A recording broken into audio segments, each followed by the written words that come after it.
Assalamualaikum warahmatullahi wabarakatuh. Perkenalkan, kami dari kelompok 2 dari kelas 21A1 akuntansi akan membuat sebuah video pembahasan untuk memenuhi tugas mata kuliah akuntansi biaya. Perkenalkan anggota kelompok kami. Yang pertama ada Bernadetta Desi Anugraheni dengan NIM 210416004. Kemudian ada Cynthia Cahya Maulani dengan NIM 210416019. Dan yang ketiga ada Vanessa Ratnasari dengan NIM 210416021. Dalam video kali ini kami akan menjelaskan bagaimana langkah-langkah untuk menghitung biaya tenaga kerja. Mari teman-teman kita simak video pembahasan berikut ini. Berikut ini adalah soalnya. Perusahaan Sido Muncul hanya mempekerjakan 3 orang karyawan, yaitu Krisna, Maudi, dan Ayu. Berdasarkan kartu hadir minggu pertama bulan Desember 2022, bagian membuat daftar gaji dan upah membuat daftar gaji yang bersangkutan. Menurut kartu hadir, karyawan Krisna bekerja selama seminggu sebanyak 34 jam dengan upah per jamnya adalah Rp2.500. Karyawan Maudi bekerja selama seminggu sebanyak 40 jam dengan upah per jamnya adalah Rp2.250. Karyawan Ayu bekerja selama seminggu sebanyak 32 jam dengan upah per jamnya yaitu Rp3.500. Berikut kami sajikan kartu jam kerja. Penggunaan jam hadir masing-masing karyawan disajikan sebagai berikut ini. Untuk pesanan 403, Krisna menghabiskan waktu 15 jam, Maudi menghabiskan waktu 20 jam, dan Ayu menghabiskan waktu 25 jam. Untuk pesanan 343, Krisna menghabiskan waktu 15 jam, Maudi menghabiskan waktu 15 jam, dan Ayu menghabiskan waktu 10 jam. Untuk menunggu persiapan pekerjaan, Krisna menghabiskan waktu 5 jam, sedangkan Maudi 0 jam dan Ayu 10 jam. Kemudian, buatlah jurnal akuntansi biaya gaji dan upah berdasarkan data-data tersebut.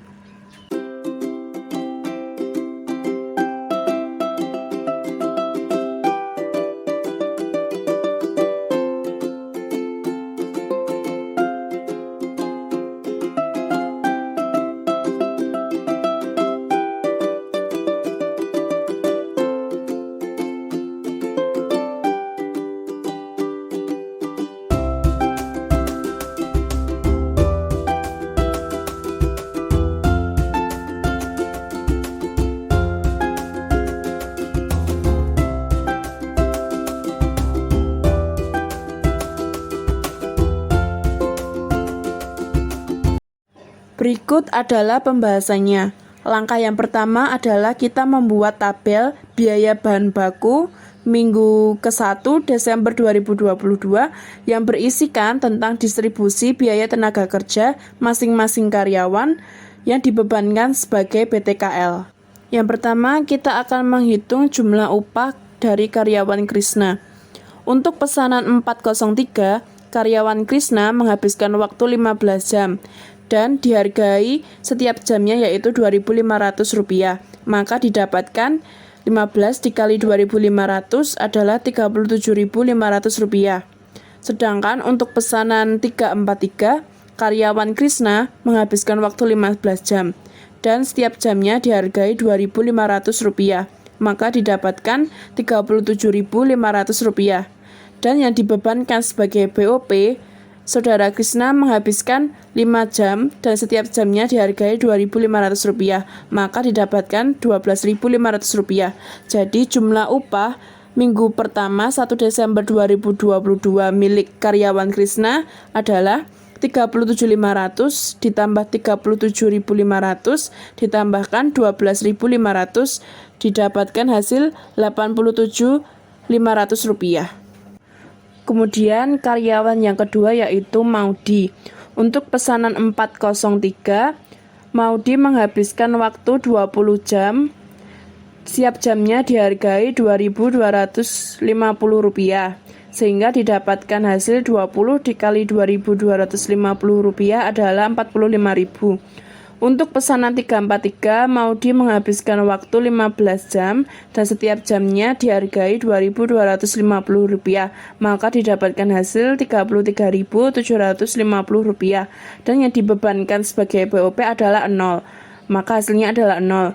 Jadi jumlah upah minggu pertama 1 Desember 2022 milik karyawan Maudi adalah Rp45.000 ditambahkan Rp33.750 didapatkan hasil menjadi Rp78.750.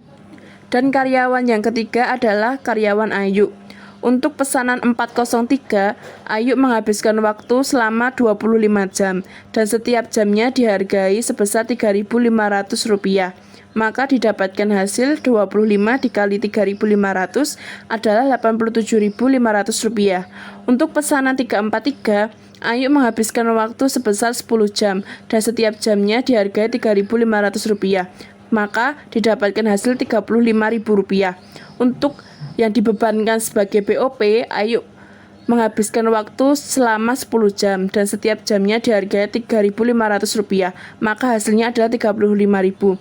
Maka jumlah upah minggu pertama 1 Desember 2022 milik karyawan Ayu adalah Rp87.500 ditambah Rp35.000 ditambah Rp35.000 dan hasilnya adalah Rp157.500. Langkah yang kedua, kita akan menghitung jumlah upah bersih yang diterima setiap karyawan dengan cara jumlah upah yang diterima minggu pertama dikurangi dengan PPh yang dipotong oleh perusahaan. Tarif PPh ditentukan oleh masing-masing perusahaan. Untuk PT Sido Muncul yaitu dipotong sebesar 20% dari upah minggu pertama.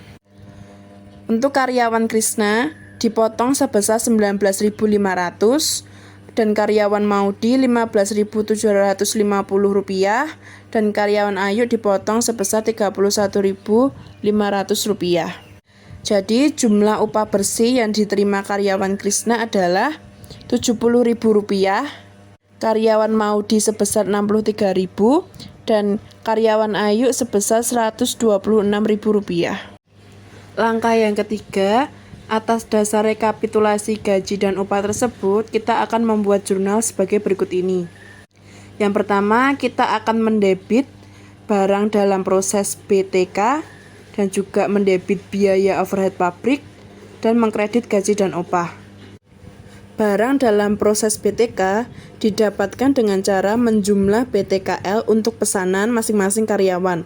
Saudara Krishna sebesar Rp75.000, karyawan Maudi sebesar Rp78.750 dan karyawan Ayu sebesar Rp122.500, maka didapatkan debit barang dalam proses BTK sebesar Rp276.250. Kemudian untuk biaya overhead pabrik kita akan menjumlah dari biaya yang dibebankan sebagai BOP. Karyawan Krishna sebesar Rp12.500, Maudi sebesar Rp0 dan juga karyawan Ayu sebesar Rp35.000.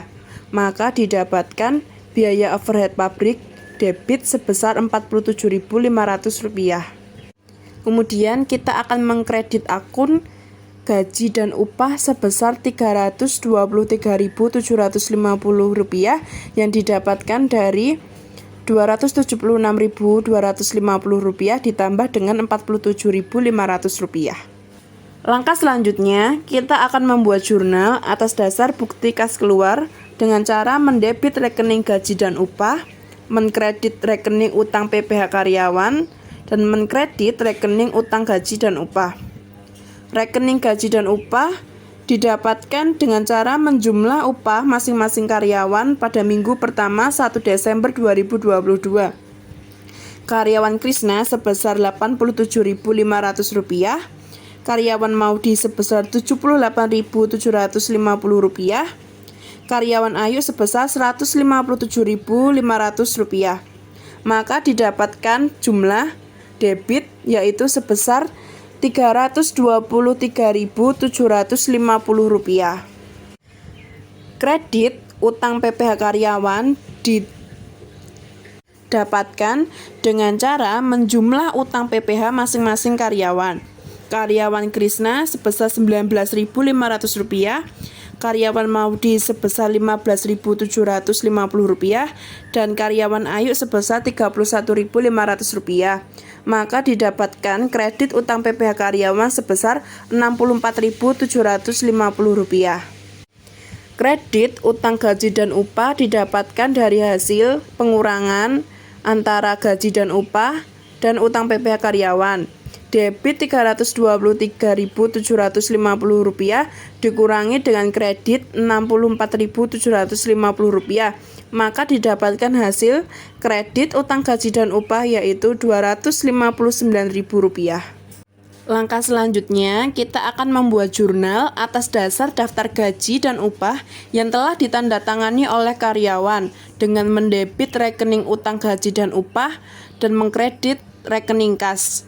Utang gaji dan upah didebet sebesar Rp259.000 didapatkan dari utang gaji dan upah sebesar Rp259.000 dan juga mengkredit rekening kas sebesar Rp259.000.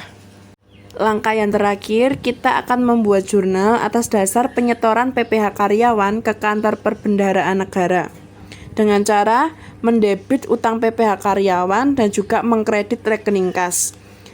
Utang PPh karyawan didebit sebesar Rp64.750 dan rekening kas dikredit sebesar Rp64.750. Sekian yang dapat kami sampaikan dari kelompok 2 mengenai penghitungan biaya tenaga kerja. Semoga apa yang kami sampaikan bisa bermanfaat bagi kami maupun orang lain. Apabila ada salah kata mohon dimaafkan. Wassalamualaikum warahmatullahi wabarakatuh.